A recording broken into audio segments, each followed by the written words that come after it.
to pump it up, don't you know? Pump it up. You got to pump it up, don't you know? Pump it up. You got to pump it up, don't you know? Pump it up. You got to pump it up, don't you know? Pump it up. You got to pump it up, don't you know? Pump it up. You got to pump it up, don't you know? Pump it up.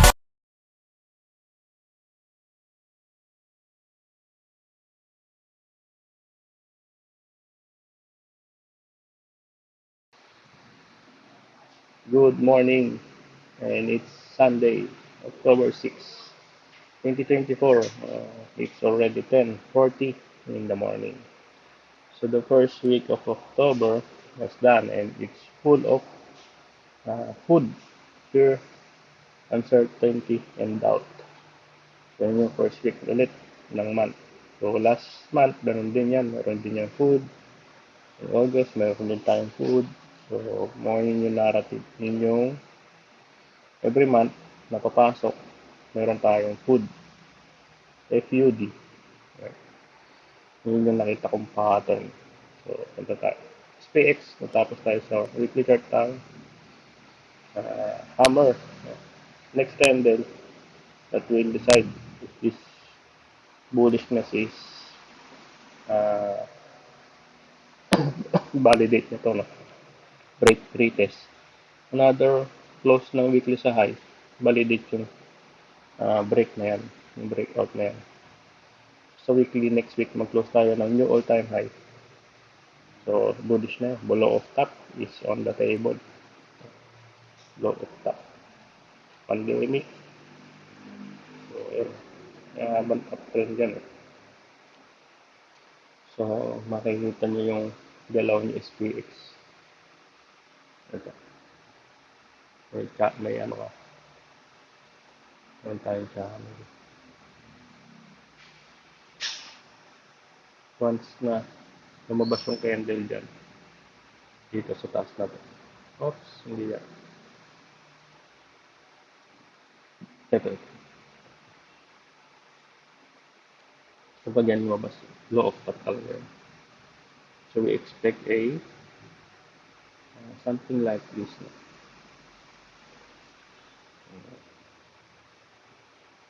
Ito muna. Yung ganito. Yung mahataw siya. Tapos, recession. Last na hataw. No? Ito yung last na hataw.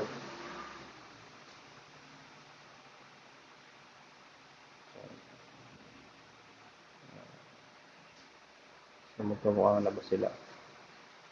Adjust natin. Para makita nyo ito. Kung nasa na tayo.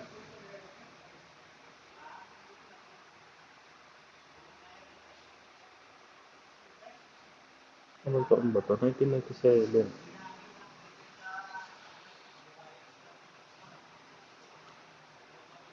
We might be here. Oh, we might be here. Tapos sangat. Possible na next. Hataw. Tapos correction. Tapos hataw ulit. Ito na yung bear market.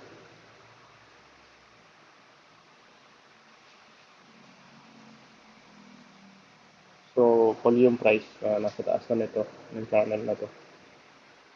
Ayan na, hahanapan na ng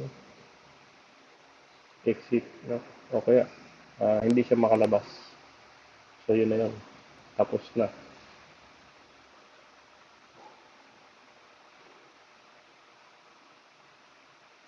May divergence ba? No, mayroon. Pero mayroon pang hataw yan. For this Q4, ano? Nasdaq, uptrend is intact. Tapos, ito, i-break niya. Yung i-break niya yan. Dow Jones ganun din. Nabitin yung hammer, no? Bullish, no? Tesla, maganda. For Tesla, so meron tayo inverted head and shoulder. Ito yung target mo, 500. So price is 250, so BYM. Tapos meron tayong triangle, which may breakout dati. Ano to?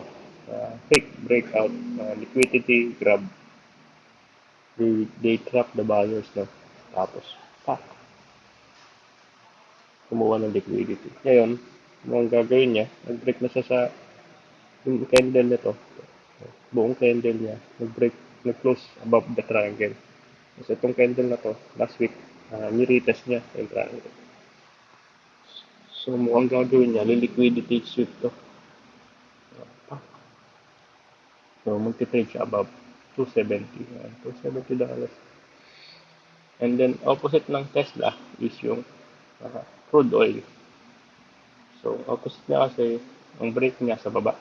Para silang triangle formation. Yung triangle pattern. No? Tapos, break niya sa baba. Tapos, retest. No? It seems like a retest. Yung order block. No? So, nag-close sila na orders. Tapos, ang narrative nito, story nitong last week, is the escalation of tension sa Iran and Israel sa Middle East. Possible daw kasi daw mag-trigger ng World War III. Gusto nagagantihan kasi sila eh. Gustong gumanti ng Israel after nung recent na attack ng Iran. So gusto din pasabugin ng Israel yung mga nuclear facility and oil facility ng Iran. Pero mukhang price in na. Yung food, FUD, no? Yung Middle East war, price in na. Yung, candle we want to see next week, itong darating na linggo.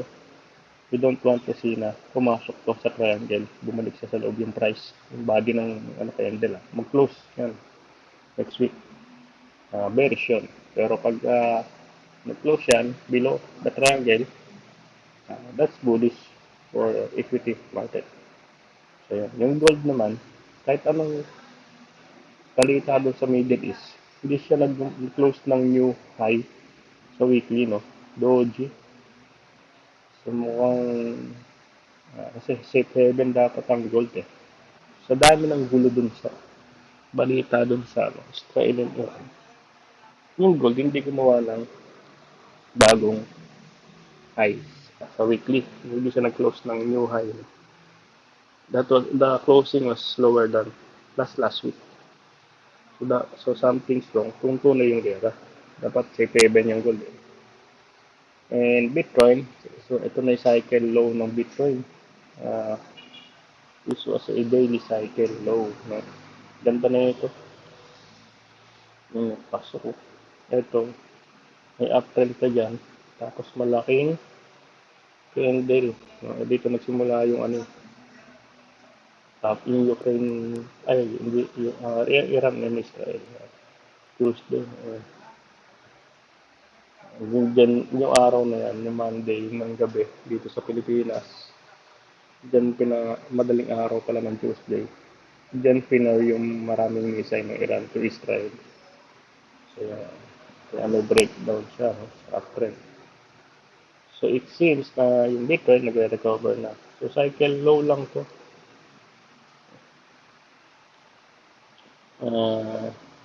Nakabalik naman sa dito sa box natin. Yung price na. Kung lumalaban. Ito ang ganda nitong dalawang doji. No? Decision na yan. Tapos meron tayong green candle. And dahan-dahan nare-recover. So meron kasi akong cipher dito. Cipher pattern. Bullish yan.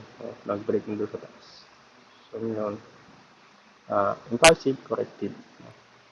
Sa correction phase pa tayo. Ito na, if you break pa na 65k again, so yun na yung solid pag nag-trend ulit tayo na above ng 65k. So yun, babalik na yun sa uptrend niya. We don't want to see na i-break niya itong mga doji na to. Kung mag-trade below siya ulit. Okay, nanghina yung price. Bumalik ka ulit. Tapos nagko-close siya below 60k. Bearish na. Bearish na. Pero ito maganda. Dalawang doji. Long green. So that's good thing to see on the price action. So TSE. No? Despite na maraming kaganapang, so, we're just down by, ito yung Tuesday, to 70%, no? Unlike Nikki and I22, unlike the one, 5%. Yung mga food sa Middle East, 5% yung correction. So, resilient tong PSB. Nakita natin yan nung Black Swan event ng August 5, resilient din yung PSE. Ito yan, August 5, yan, Black Swan yan. So, tapos, after ng Black Swan na itong August 5, every day, we have a net foreign buying above average of 100 million every day. So, minimum yun, yung 100 million. Every day may buying tayo ng net foreign. Ganda. So, are they back? Nandito na ba kayo ulit, mga foreigners? So, ito, discuss natin to PSE on part 2. So, we'll cut this video and we'll resume it later. Take time mo na. So, we'll be right back.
Ito, consider ko to na shock. So what is shock? No, nasa ano, under yan ng ICD.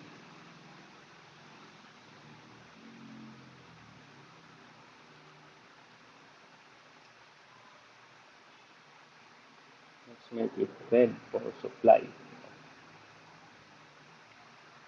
82, 82, 83 pala. 83, 92.7657. Nakapit ko lang. 4.87, 42. So this will be my supply zone.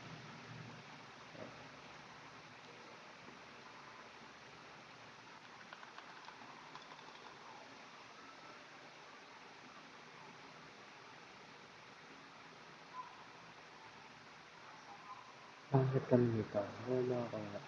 Hindi mo kailangan. Yung napindot natin.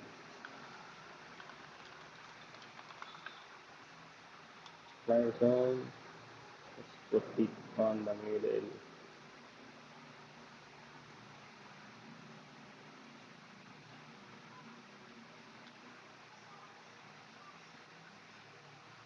And break down. Order block. Swing low. Swing high. Swing low. Swing high. Ako pala lalagyan lang siya. No?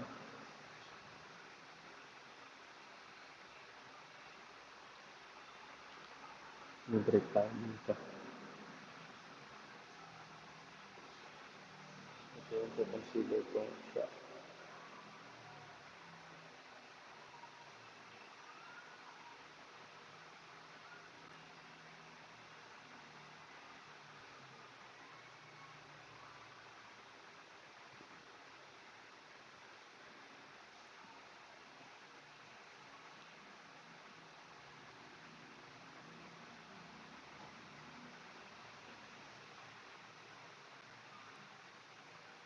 となら、呼びられる。それでなってました。Kasi na-break niya yan.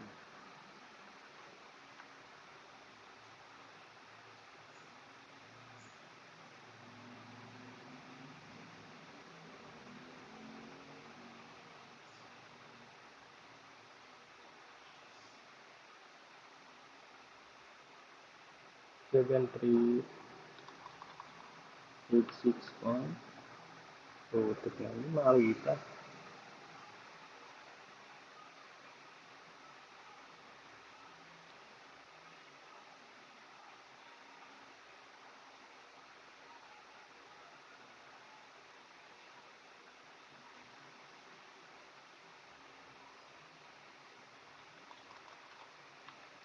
Point, ayan.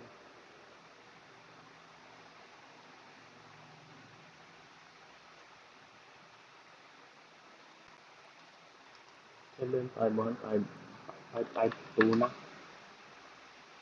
738.7601 ang ating demand zone for this range na.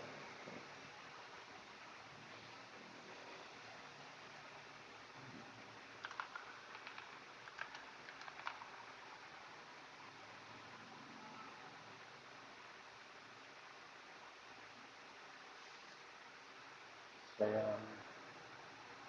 so, nagkaroon na swing, high, swing, low, swing, high, low, high, no?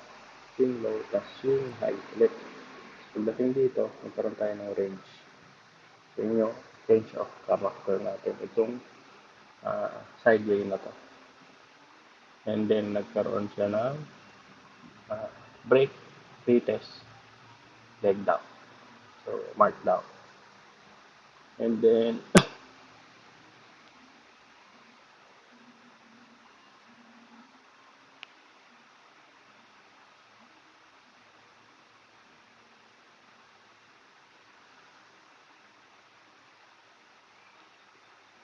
pag nilagay natin to dito, so gawa tayo ng kamukhaan niya.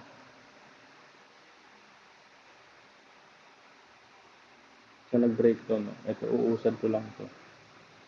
So breakdown niya for possible flip zone, yung magiging flip zone. Kasi demand siya na breakdown. So magiging kakaroon ng order block, magiging flip zone. So coordinates 7, 5, 5,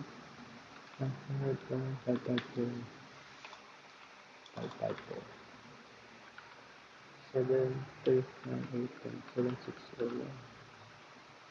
And then, supply zone, zero. Ito na, supply zone. Pandemic natin, V-shaped recovery. No? Tapos, this one is a Ukraine-Russia war. And then, January 2022, tumutok yung Ukraine-Russia war. Again, so last time that was 2014 or 2016. Meron yan, 2016 ba yun? 2014. So, mga ganun taon yan, may Ukraine-Russia war din nun.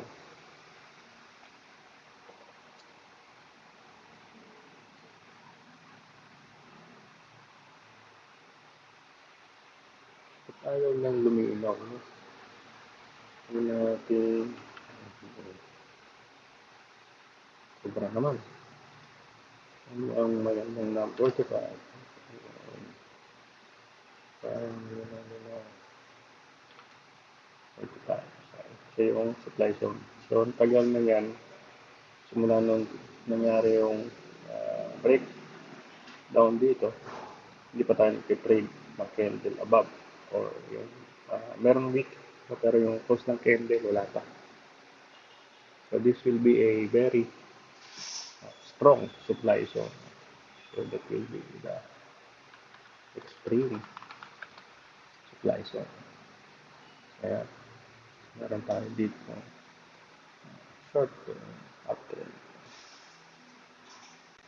Uptrend ulit tayo.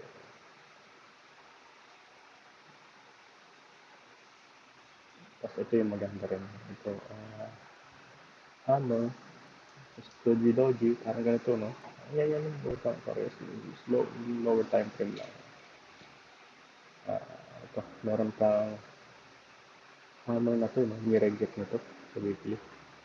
So ito, no? Consider ko na itong order lang. Magkapabing ano yung tendency. So ito, possible. So, magiging flip zone. So it's kung nagkaroon ng range, ito yung possible ko na demand zone. This will be just POI. Point of interest lang naman.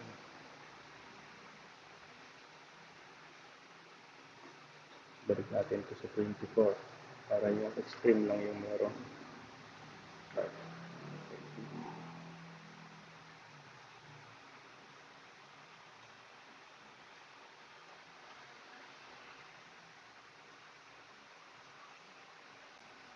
So POI for demand zone. The price will break this. No? Babalik ko dito.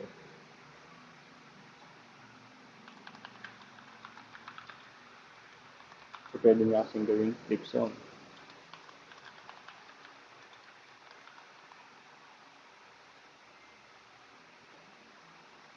This October na.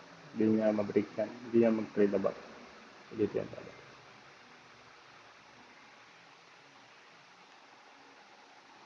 Pwede rin naman ano, break. Tapos ano yan. Dito may harapan yan. Ayan, ito. Tapos like cycle, weekly cycle, low ito. Possible yun. Pero possible din na hindi.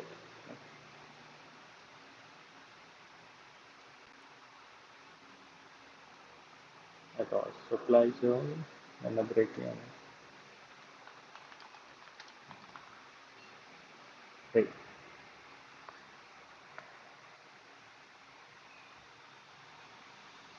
So yung mga sobs, extreme demand. No? Extreme demand. 6,000. So, round off, around 6,000. Ito rin. uh, uh, high, low, high, low. Yun ba? Yung mga extreme na may demand. So, secondary test, okay lang. Pag nakita ka ng secondary test, it's just fine. Ito meron tayong gap. Yung doji na to, kasi itong doji na to, ito siya ng gap. Lagyan natin ng FBG.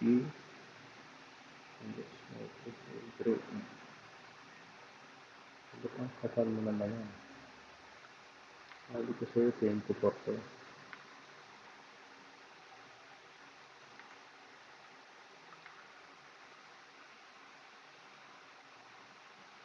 Verbal gap. Yung bounce kasi nito. Nag-iwan siya ng gap. Kasi ito yung August 5. Kasi yung August 5. August 5 was the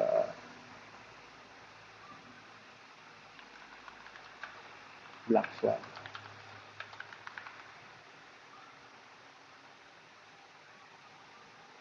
Black Swan yan, August 5. No? So, mamarkahan natin yan.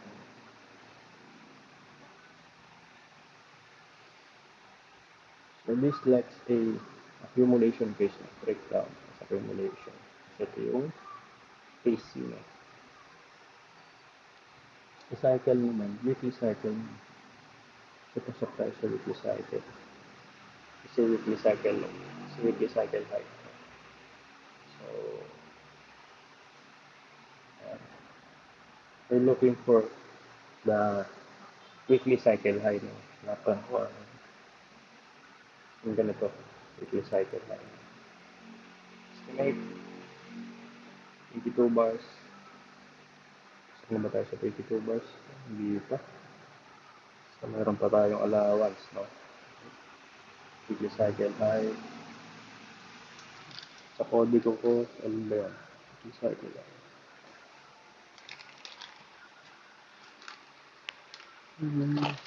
22 to 26 weeks, no?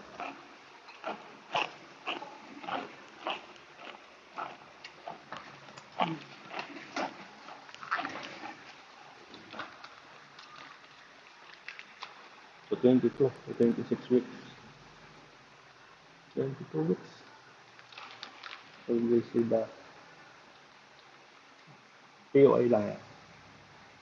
So 22 to 26 weeks. 26 weeks. Siyempre, mali, hindi tumama. Yan, possible yun, December. No? Tapos may holiday na yan. So possible, ito yung top. Tapos second week of December. So POI lang yan. Papanoorin ka rin natin yung galaw ng market. Hindi ko naman nila nilagay. Tapos yun na yung talagang cycle high na. So there's more leg up to come. Ano ba? Hanggang 22 na 26. 22 na 26. Ayun. Yun yung cycle high natin. So pag nag-cycle low yan, ito yung POI ko. O ito rin. Pwede naman ito magiging POI natin.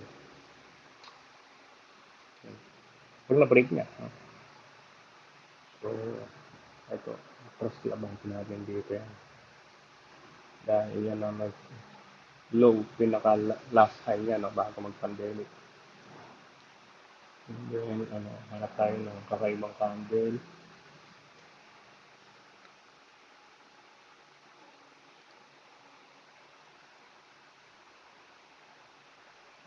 May makita ba akong mount dito?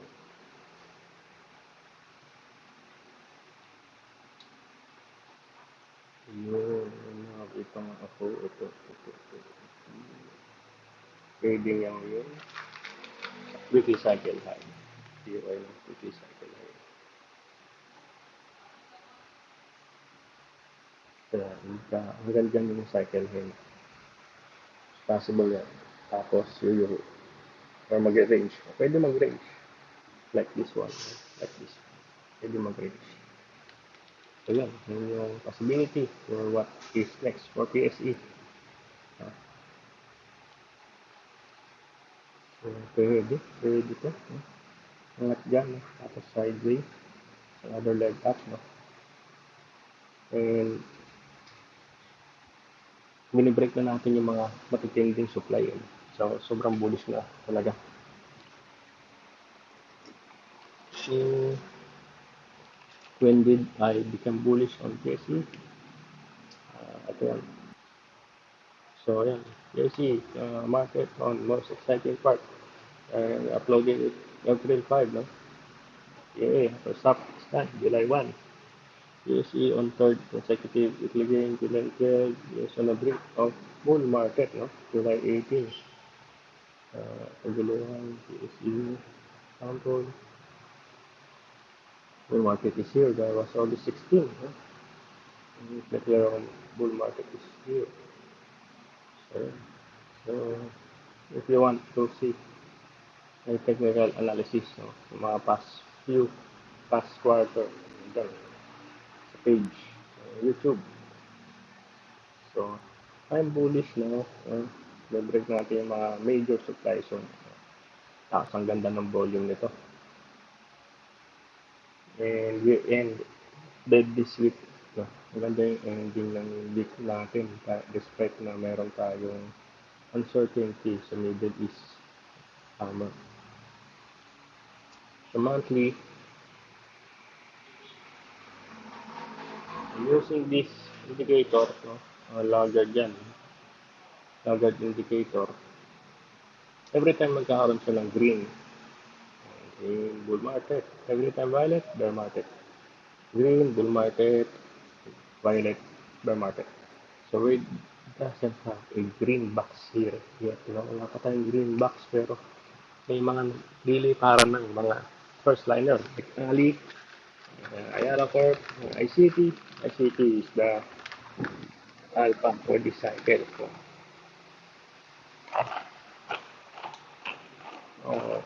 ang gaganda pa ng volume. Yun yung maganda. Yun yung kailangan makita. That will be a harmony. If the price increase, the volume will increase also. So that will be a conclusion of harmony. Bullish yun, harmony. Uh, I want to see this week a breakout. No, break lang natin yung 7.5. We want to break, to trade above 7.5. No? For this October, month of October. Break it, PSE. No? So, uh, we always adapt on change. No? Yung sasabi ng price na yung bullish tayo ngayon kasi yung this coming week magiging bearish. So, mag-adapt tayo sa galaw ng market. Hindi yung porket yung basa ko niya yung bullish is kahit bumabaksak yun, no? Kahit i-break na dito, magiging bullish pa rin. So, dapat mag-adapt. So, sa daily, makikita yan. What did I miss? Ito nga pala yung dati ko. Naburo ka kasi yung K8. Naburo pa lang ako guys. Yan.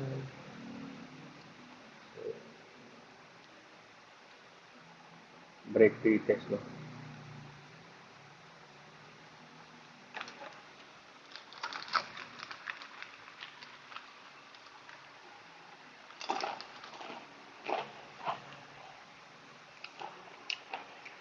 So, ito yung cycle. Unang cycle, ano, high and low. PSU. So, yun.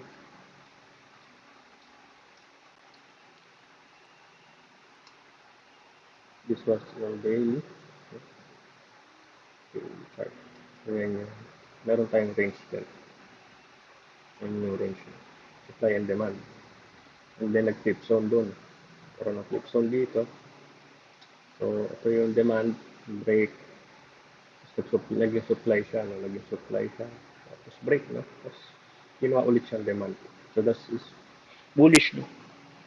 It's another break ulit sa supply zone ito. Itong range na to. Another leg up. So, sa Wyckoff, nasa, ano tayo? We're on, ano bang phase to? Phase D?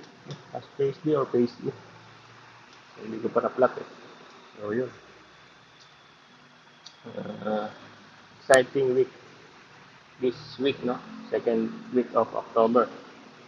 So, the news event is we want to see yung ano na yung mangyayari sa Israel and Iran. No? Anniversary bukas ng Gaza War. So, yun yung abangan yung linggo. Tapos, October 17 is Bangko Sentral. No? 25 or 50. So, magpa-price in na yan. Kung magiging 50 yan. Kasi ganda ng inflation natin. Ang inflation, estimate na average is 2.5 no, forecast. Pero ang actual is 1.9%. So, sobrang laki. Yung binaba from 3%. So, yun lang. Uh, Thank you for listening. Bye-bye. Ingat.